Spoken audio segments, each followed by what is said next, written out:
Radio Televizioni Shqiptar e ka sjell festivalin e pranverës në çdo ekran dhe në çdo familje shqiptare, duke rikthyer magjinë e një prej ngjarjeve më të dashura muzikore në vend. Para se dritat e skenës të ndiseshin dhe artistët të ngjiteshin përballë publikut, emocionet e para u përjetuan në tapetin e kuq, aty ku nisi edhe spektakli. Nën moderimin e Migena Krajës dhe Andri Xhahut në RTS2, artistët pjesëmarrës ndanë emocionet, pritshmëritë dhe historitë e tyre personale vetëm pak çaste përpara performancave. Mboritja e këngëtarëve konkurrues, të ftuarve special dhe figurave të njohura të artit shqiptar u shoqërua me intervista ekskluzive, deklarata të minutës së fundit dhe momente që sollën atmosferën e vërtetë të festivalit.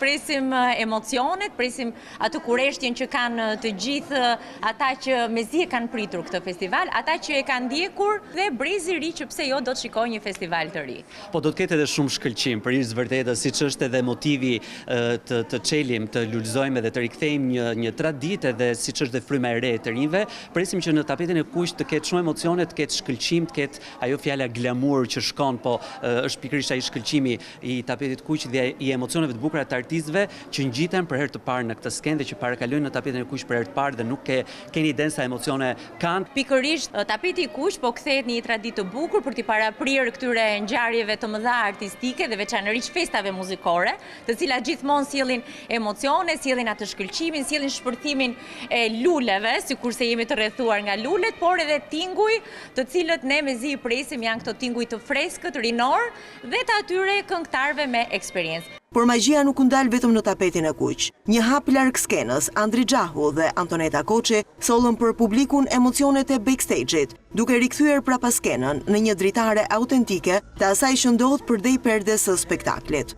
Nga ankthi i sekondave të fundit përpara interpretimit të reagimet menjëherë pas performancës, publiku pati mundësinë të ndjek nga afër emocionet, gëzimin dhe pritshmërinë që shoqërojnë artistët në garë. Për 2 net me radhë, muzika, emocionet dhe spektakli bashkohen në një skenë të vetme, duke hapur një kapitull të ri për një festival që ka lënë gjurmë në historinë e muzikës shqiptare. Festivali i pranverës transmetohet drejt për drejt në RTS 1 HD, RTS Muzik, Radio Tirana dhe në kanalin zyrtar të Radio Televizionit Shqiptar në YouTube.